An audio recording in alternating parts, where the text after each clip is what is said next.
Hello guys! Hello! This is for Gemini. Welcome Gemini dito sa aking channel. Kapalaran 888. Welcome. Alamin natin Gemini kung anong messages, vibration, gabay, energy para sa inyong lahat. So this is for the second half of April. So number 31, the roads. Okay, crossroad. There's a Gemini here na parang nahihirapan ka magdesisyon. Siguro before, ang dami-dami mong plano. Marami kang plano, marami kang minamanifest, marami kang mga, anong tawag doon? Ina-affirm, minamanifest, mga goals sa buhay. But for the next 2 weeks, sinasabi ng barahan na medyo maglalaylo ka dito. Laylo ka kasi hirap ka magdesisyon eh. Hindi mo alam kung tama ba itong gagawin mo, nasa tama ka mag-direction, ganyan yan, ganito.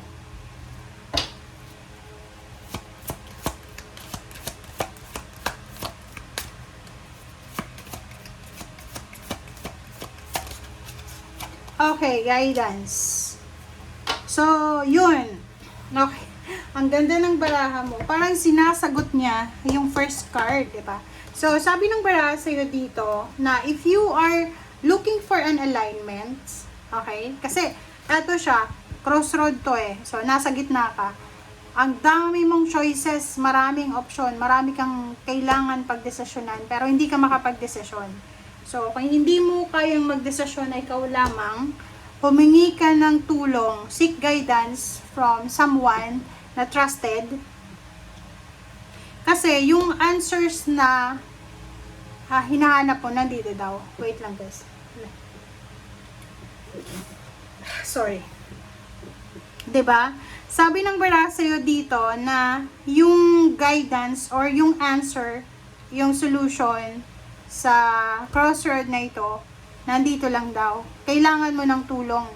So, halimbawa, may problema ka.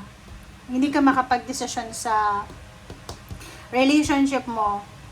Pwede kang magtanong sa may relationship din. Baka same yung pinagdadaanan nyo or pinagdaanan niya na. Basta ang sabi ng baraha sa'yo dito, ang sagot daw sa katanungan mo ay through the guidance. Kumbaga, kung may problema ka, humingi ka ng tulong sa iba. Kung kailangan mo ng tulong, yung tulong na yon from other person, from other people, yan yung magiging sagot sa problema mo. And alignment, i-align mo daw yung energy mo sa kung ano, yung pinaka-focus mo sa ngayon. Okay? Okay? Alright, so tingnan natin. Ang nakikita natin dito parang meron ditong Gemini na hirap siya. Hirap na hirap siyang magdesisyon. Oh.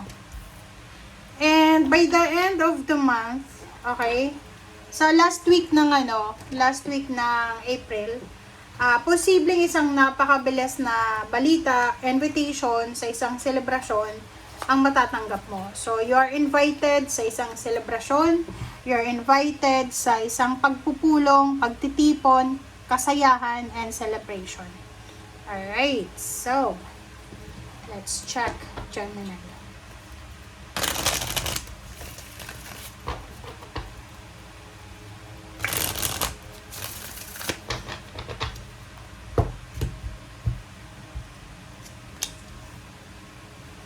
Ace of Wands. Wow.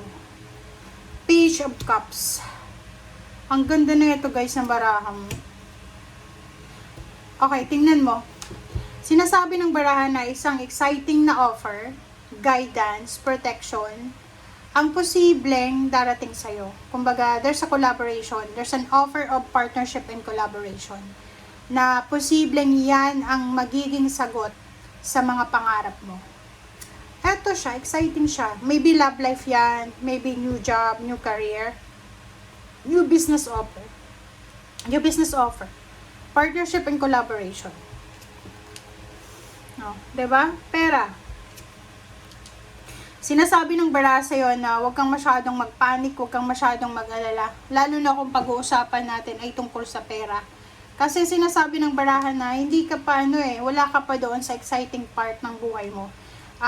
There's an exciting financial new beginnings na posibleng magdadala sa'yo ng financial boost, financial balance, and financial freedom.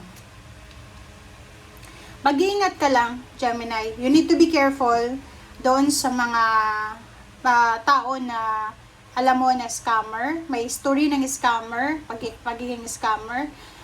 Mag-iingat ka sa paghahawak ng pera mo. Kung may pera ka na sa ngayon, wag mong basta-basta ipagkakatiwala yung pera mo. Or halimbawa na you are dealing with the business, mag-iingat ka, mag-research ka kung yung mga taong ito na ka-deal mo ay reliable ba sila.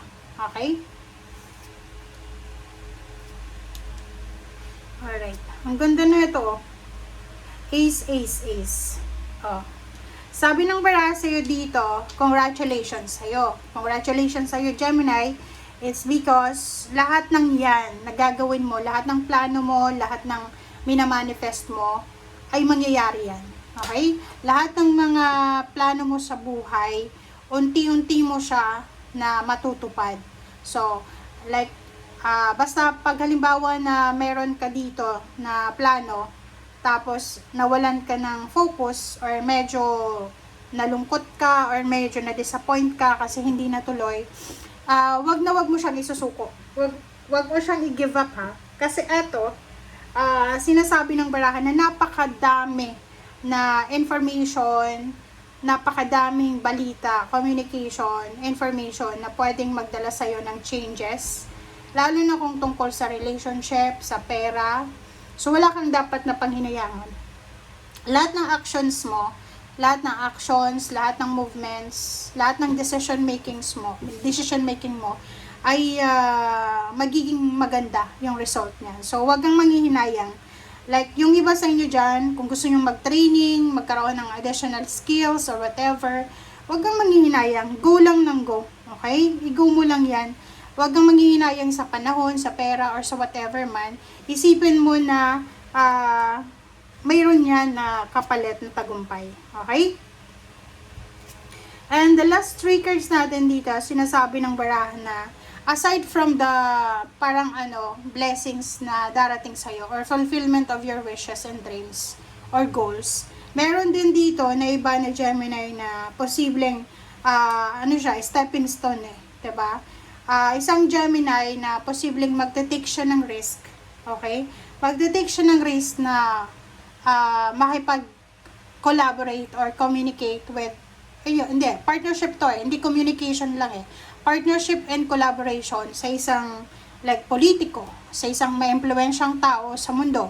So, sinasabi ng barahan na to na kung willing ka talaga na makuha kung ano talaga yung pinakamataas mong pangarap sa buhay, huwag kang matakot na makipag-collaborate, partner sa mga matataas na posisyon sa trabaho, mga hepe, general, sa police, militar, sa presidente, or whatever man.